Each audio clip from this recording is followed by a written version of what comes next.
नमस्कार बच्चों। मैं डॉक्टर सुधा मित्तर। पिछले लेक्चर में अपन ने अध्ययन किया था वेंचर प्रमोशन प्रोसेस के फर्स्ट स्टेप का अवसरों की खोज करना।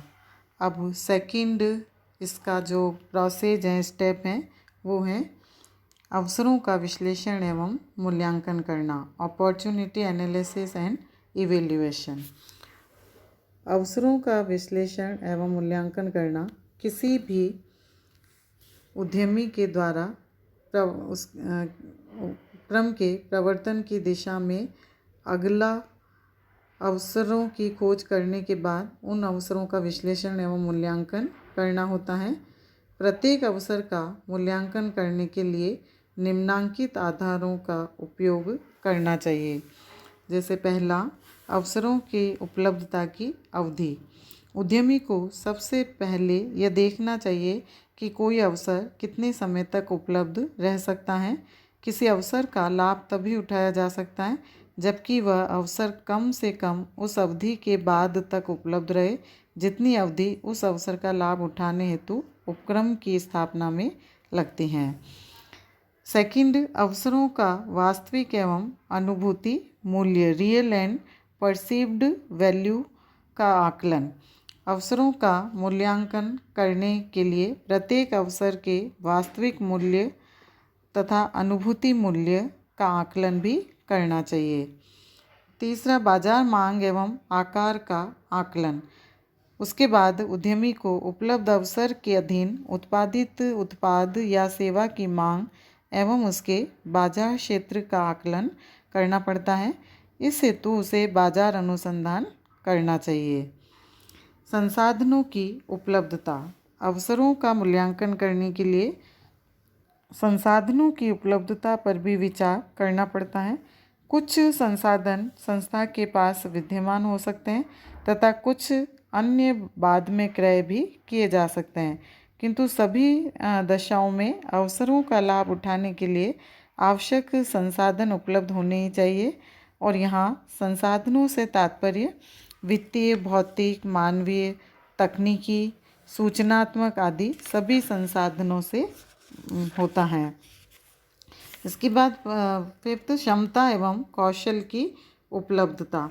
अवसरों का मूल्यांकन करने के लिए उद्यमी को उपलब्ध क्षमता एवं कौशल का आकलन भी कर लेना चाहिए। इस हेतु उद्यमी को उपलब्ध क्षमता एवं कौशल की विशेषताओं, शक्तियों तथा कमियों, स्ट्रेंथ एंड वीकनेसेस का अवसरों के संदर्भ में विश्लेषण भी कर लेना चाहिए। फिर जोखिम एवं प्रतिफल का आकलन। अवसरों का मूल्यांकन करने के लिए प्रत्येक अवसर में निहित जोखिम एवं उससे प्राप्त होने वाले प्रतिफल यानी लाभ का भी आकलन करना होता है। जोखिम का आकलन करने के लिए बाजार की परिस्थितियों, प्रतिस्पर्धा की स्थिति, पूंजी निवेश की राशि, तकनीक के प्रयोग संबंधी तत्वों को ध्यान में रखा जाता है। तो पूंजी निवेश पर जो लाभ प्राप्त होता है वह प्रतिफल होता है। प्रतिस्पर्धी स्थिति का आकलन। विभिन्न अवसरों का मूल्यांकन करने के लिए अवसरों का प्रतिस्पर्धी स्थिति के संदर्भ में भी विश्लेषण किया जाता है। कुछ अवसरों का लाभ प्रतिस्पर्धियों की तुलना में शीघ्र ही उठाया जा सकता है। ऐसे में उद्यमी उन अवसरों में बाजी मार सकता है और अधिक लाभ कमा सकता है, परंतु सभी अवसरों से इस प्रकार का लाभ नहीं मिलता है। वातावरण के घटक। विभिन्न अवसरों का मूल्यांकन करने के लिए प्रत्येक अवसर का वातावरण के विभिन्न घटकों के संदर्भ में भी विश्लेषण करना चाहिए। वातावरण के विभिन्न घटकों में आर्थिक, सामाजिक, जनांकिकी, राजनीतिक, वैधानिक आदि घटकों को सम्मिलित किया जाता है। तो वातावरण के इन सभी घटकों का प्रत्येक अवसर की सफलता पर कितना एवं किस सीमा तक प्रभाव हो सकता है, इस बात का आकलन एवं विश्लेषण भी करना चाहिए। अवसरों का वातावरण के घटकों के प्रभाव का विश्लेषण करने के लिए उद्यमी सामान्यतः वातावरण संकट एवं अवसर रूपरेखा या विवरण, environmental threat and opportunity profile, जिसको ETOP कहते हैं, तैयार कर लेते हैं। इस रूपरेखा विवरण में इस रूपरेखा विवरण पत्र में वातावरण के विभिन्न घटकों का प्रत्येक अवसर पर पड़ने वाले प्रभावों का व्यवस्थित विवरण दिया जाता है। तो उपयुक्त जो कार्य एक वो उद्यमी के द्वारा किए जाते हैं, उन कार्यों को कर लेने के उपरांत उद्यमी एक अवसर विश्लेषण विवरण या योजना तैयार करता है और इस विवरण या योजना में वो निम्न बातों का समावेश करता है, जैसे निर्मित या उपलब्ध किए जाने वाले उत्पाद या सेवा का विवरण, उद्यमी एवं उसकी टीम के सदस्यों द्वारा अवसरों का मूल्यांकन, अवसरों को क्रियान्वित करने हेतु आवश्यक संसाधन एवं की जाने वाली क्रियाएं, उपक्रम के लिए वित्तीय संसाधन के स्रोत आदि, इन सभी बातों को उस विवरण या योजना में वो देख सकता है।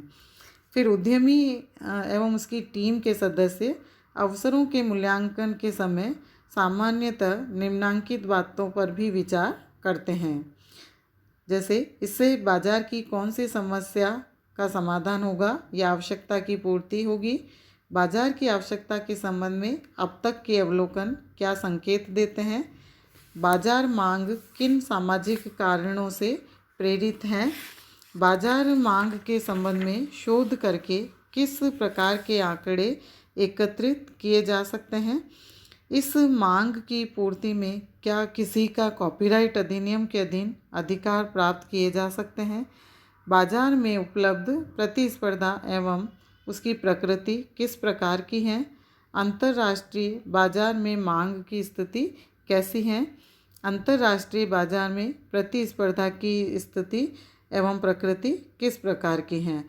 तो ये इन सभी बातों पर विचार करके एक उद्यमी और उसकी टीम के द्वारा अवसरों के मूल्यांकन का कार्य किया जाता है और इस प्रकार से इनका अवसरों का विश्लेषण और मूल्यांकन करते हुए वो अपने अगले चरण की ओर बढ़ता है, आगे के स्टेप के अंतर्गत कार्य प्रारंभ करता है।